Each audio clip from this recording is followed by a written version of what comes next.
Dalam diagram berikut tampak total kepuasan 71,3% responden menyatakan puas dan sangat puas, sementara 24,2% menyatakan tidak puas, 2% sangat tidak puas dan 2,4% tidak tahu atau tidak menjawab. Survei Litbang Kompas juga merilis penilaian kepuasan kinerja di berbagai bidang untuk kinerja Gubernur dan Wakil Gubernur Jakarta.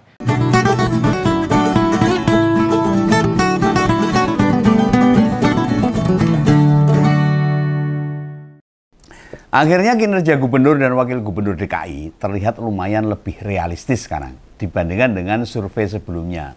Hanya saja Benggawan rodok mikir. Kok yang dilala tuh di saat ada kabar Pak Jokowi sakit. Penilaian kepuasan warga Jakarta tuh dhuwur banget. Ini bukan mau mengait-ngaitkan loh. Pak Jokowi sakit, Mas Pram surveinya tinggi.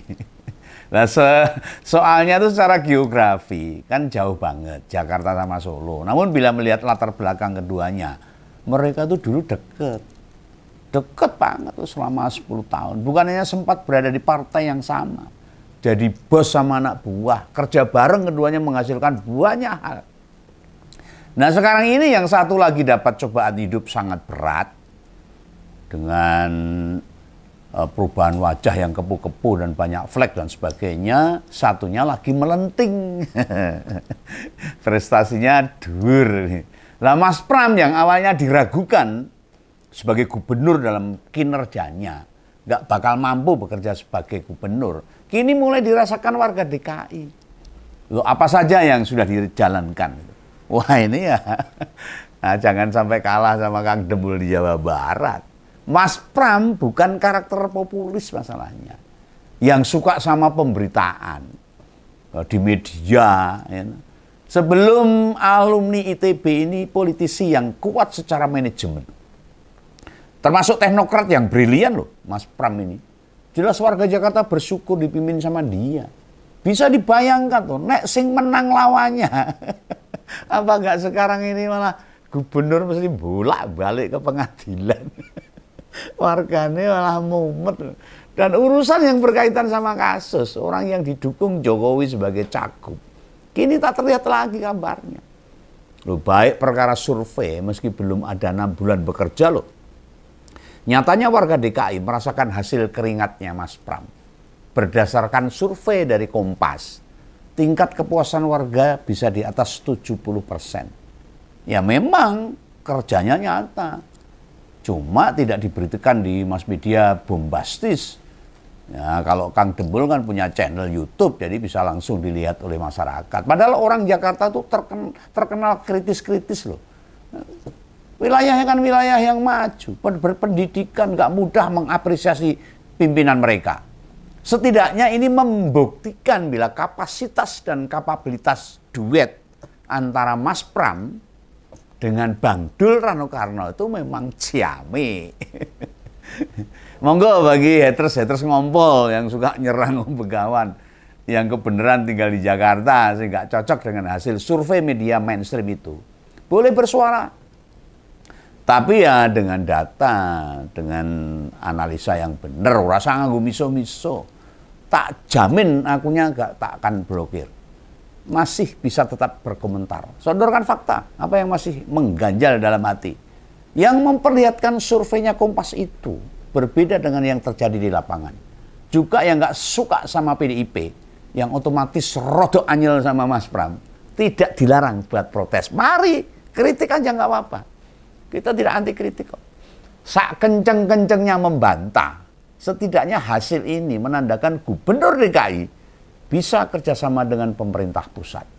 Kita malah juga belum mendengar loh suara dari DPRD Jakarta yang terkesan memprotes kebijakan gubernur. Belum pada dengar toh. Padahal di DPRD itu mayoritas itu berisi dari koalisi pemerintah loh. PKS yang meraih kursi terbanyak dan terkenal paling kritis ke PDIP. Ternyata ya mingkem. Diem aja tuh. Meski mendapat kursi terbanyak kedua di wakil rakyat tingkat provinsi, selisihnya nggak jauh dengan kursi partai lain. Ini indikasi nyata bila kader-kader PDIP hingga sekarang, apalagi sekelas Mas Pram, jaminan untuk pemerintah yang berkualitas. Lo mau bagaimanapun. Hasil survei itu sesuatu yang banget loh. Menggambarkan dengan jelas data lapangan. Penduduk Jakarta merasakan benar bila Mas Pram nggak sekedar omon-omon. Dan yang mensurvei itu tidak acak-acak itu punya kredibilitas. Ya, ada program-program pusat yang dia jalankan. Ada yang wis mikir tuh negatif duluan sama Mas Pram. Bila program Pak Prabowo tidak akan ngegaspol. Malah Mas Pram rela ngebatalin program sarapan buat anak sekolahan. Ya karena menjaga program makan bergizi gratis. Supaya match dengan pusat. Lah nek beneran dijalankan, walah.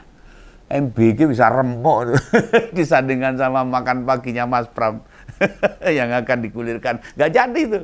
Lah politisi beneran yang gak main-main. Gak hanya nyari suara, apalagi nyari harta. Salah satunya Mas Pram. Blow up. Gak bombastis. Beda dengan provinsi sebelah. Andai ada yang menilai sebaliknya, dikritis habis-habisan, dia santai aja kok. Fokusnya memang memperbaiki Jakarta. Membenahi banyak hal. Supaya Jakarta lebih manusiawi. Dirinya lebih fokus. Gitu. Bagaimana meningkatkan kesejahteraan penduduk, rakyat Jakarta. Apalagi di tengah kelesuan ekonomi begini ini. Mikirnya Mas Pram sama Bang Dolo muter itu untuk rakyatnya. Sadarilah, walau Mas Pram itu elit PDIP, ngerti bener pertarungan, termasuk partainya berada di luar pemerintah. Tidak lantas membuat dirinya enggak mengamankan program pemerintah. Lalu sekarang ini ada banyak hal yang sedang ditata. Belum lagi sebagai kota metropolis di mana pusat pemerintah negara dijalankan. Beliau jelas mensupport kebijakan pemerintah. Dan itu genah sepengetahuan Ketua Umum Partai Mbak Mega. Sehingga match dengan pemerintah pusat. Sepanjang tidak menyalahi konstitusi, melanggar undang-undang, tidak akan dihambat sama sekali. Gambaran itu menjadikan publik semoga mengerti dan paham. Setidaknya buat rakyat dan warga Betawi. Bila partai pimpinan Mbak Mega itu bukan partai asal anti saja. Enggak. Nek kalah di Pilpres, mesti di luar. Lalu bikin gerakan-gerakan yang melawan pemerintah. Enggak. Dan tidak menjaga atau mengamankan atau menjalankan penugasan pusat. Enggak ada tuh pikiran Mbak Mega di dalam hatinya untuk partainya mengganggu jalannya pemerintah Prabowo. Malah sewaktu ditantang Pak Prabowo, Pemprov DKI harus ikut proyek Giant Sea Wall itu. Tembok penahan gelombang itu loh, sepanjang laut Jakarta. Dijawab dengan sikap tegas. Jakarta siap ikut membiayai. Loh, hebat Mas Pram itu. Politik itu ya kayak yang dijalankan Mas Pram ini loh. Atau kepala daerah yang lain dari PDIP harus juga begitu. Meski partainya kalah di Pilpres, apa mantan Menteri Sekretaris Kabinet terus-terusan melawan Presiden? Kan ya enggak. Sampai tahun 2029, masa jabatannya habis. Perintah dari pusat genah dikawal dengan baik.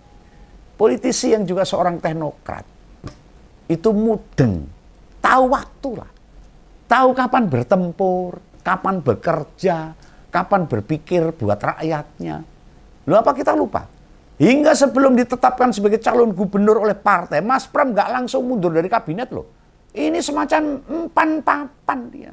Bertindak sesuai konteksnya, ora grusa-grusu. Setidaknya kita mesti belajar sama dia.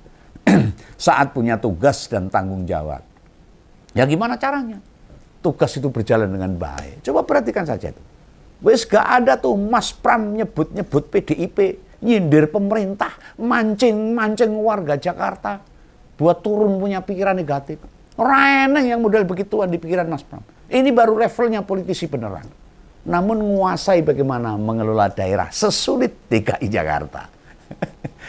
Nah, aslinya memang banget kok Mas Pram jabat gubernur tuh. Sebab levelnya itu udah di atas itu. Pak Prabowo sendiri pengennya ngajak masuk kabinet. Ngebantu menata jajarannya. Neng gandeng di perintah ketua umum. Mas Pram ya patuh pada mandat partai, memenangkan pilkada. Dan harus di luar pemerintah PDIP itu. Anda mikir syahwatnya sendiri, tak jamin genah pilih jabatan menteri no. Metu saka partai seperti orang-orang itu. Hanya mengejar jabatan menteri. Mas Pram enggak. Tuh lihat itu. Budiman Sujatmiko sama Bung Ara. Pilih keluar dari PDIP, gak terus punya jabatan. Mas Pram tidak punya pikiran seperti itu. Dia seorang politisi yang taat pada konstitusi. Taat pada aturan ADART partai. Ya. Yang paling yahud mestinya membandingkan kinerja Mas Pram itu sama Jokowi. Kalau berani loh. Neng saat di posisi yang sama loh, sebagai gubernur loh. Nyebut Jokowi Begawan malah keinget sama sakitnya. Aduh, kasihan. Loh, bagi sebagian warga Jakarta, pasti masih ingat dong. Dengan kepemimpinan Wong Solo itu, secara pemberitaan mesti diakui, blow up gubernur waktu tahun 2012 sampai 2014 itu kuat banget, ora kendrat itu beritanya, terus menerus. Nah saat itu segala sesuatu yang menyangkut Jokowi menarik perhatian rakyat seluruh Indonesia, gak hanya warga Jakarta, se-Indonesia nunggu liputan medianya. Nah dalam aspek tantangan jelas lebih berat periode sekarang. Ya, itu masih ditambah ada perseteruan PDIP dan mantan presiden. PDIP dengan Jokowi yang jelas-jelas ingin menghancurkan PDIP. PDIP juga tidak bergabung dengan pemerintah. Ada di luar. Wes ngono, pilpresnya menang Pak Prabowo. Lah di DKI, pemilu tingkat provinsi, PKS yang menang, komplit cobaan Mas Pram untuk memimpin Jakarta. Tetapi dilakukan dengan sangat baik. Justru hasil survei yang memperlihatkan angka kepuasan di atas 70%. Itu ngageti banget. Begawan aja kaget, terkejut. Lo tak jamin loh, ini survei beneran ini. Bukan abal-abal.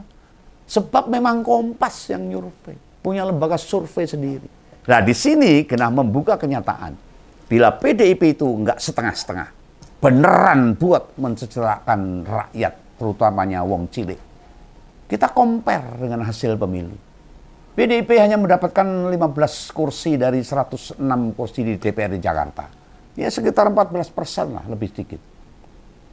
Berarti mesti rakyat DKI bukan pemilih PDIP, mereka merasakan benar. Kalau Mas Pram dan Bung Dul Rano Karno itu melayani dengan baik. Semua warga Jakarta. Meski masih banyak tuh yang ngeritik ugal-ugalan sama Bang Dul sama Mas Pram itu. Ya haters-hatersnya yang nggak suka sama PDIP itu. Meski yang nyoblos PDIP nggak banyak. Mas Pram tidak kemudian leda-lede, lelet bekerjanya. Sepanjang terpilih ya mesti konsekuen. Pada apa yang pernah disampaikan, waktu kampanye dijalankan, orang mau ngomong-ngomong. Sehingga politik itu tidak dinilai hitam putih, baik buruk, lurus bengkok atau sejenisnya. Artinya apa? Mas Pram dan Bang Dul Rano Karno sebagai kepala daerah mengamankan kebijakan pusat, menjalankan visi misinya. Seperti yang sudah disampaikan waktu kampanye itu. Lah meh sing menikmati bukan pemilih PDIP ya nggak persoalan. Mau setuju atau tidak, nyatanya persentasenya kepuasannya tembus 71,3%. Ini tidak main-main ini. Ini fakta. Raihan persentase setinggi itu pantas kita apresiasi. Beda KDM di Jawa Barat dengan Mas Pram di Jakarta. Posisinya beda. Wilayahnya, kondisinya beda. Yang tambah bunga itu, hasil survei seolah jadi kado penting buat hari ulang tahun Jakarta yang ke-498 tahun. Hampir 5 abad. Padahal sebulan lalu, sewaktu lembaga indikator politik mempresentasikan hasil survei, disebut tingkat kepuasan warga DKI itu hanya 57%. Masa iya? Hanya butuh 1 bulan bisa mendongkrak sampai 20%. Kok hitungannya iso jelek gitu kan gimana? Gak mungkin segradual itu. Nah secara subjektif, Om Begawan menilai hasil survei indikator yang merilis tingkat kepuasan kinerja Mas Pram hanya 57%. Yo janggal. Ini ada yang gembosi nih. Atau emang sengaja mendongkret kinerja Mas Pram dan Bang Dul. Ya monggo. Harus boleh kok ngasih penilaian. Terserah siapa yang tidak jujur dalam hal ini. Nanti akan kelihatan. Saya juga perlu tak acungi jempol. Kompas tidak berhenti menanyakan puas dan tidak puas kinerja gubernur semata. Ada breakdown-nya pada isu-isu yang mendapat perhatian publik juga. Ada 9 topik yang ditanyakan pada responden. Gimana penilaian warga Jakarta? Dan 9 topik itu yang lumayan sering dihadapi. Atau untuk porsi pemberitaan media. Tidak semua penilaiannya puasnya tinggi. Yang relatif unggul itu dalam hal penyediaan parkir, penanggulangan banjir, hingga penertiban bangunan liar. Secara persentase, tingkat kepuasannya masih lebih tinggi dibandingkan dengan yang tidak puas. Ini kerja Mas Pram dan Bang Dul Rano Karno. Ya, saya sampaikan agar tidak salah paham. Salam ngompol, salam begawan, jangan lupa subscribe. Dadah.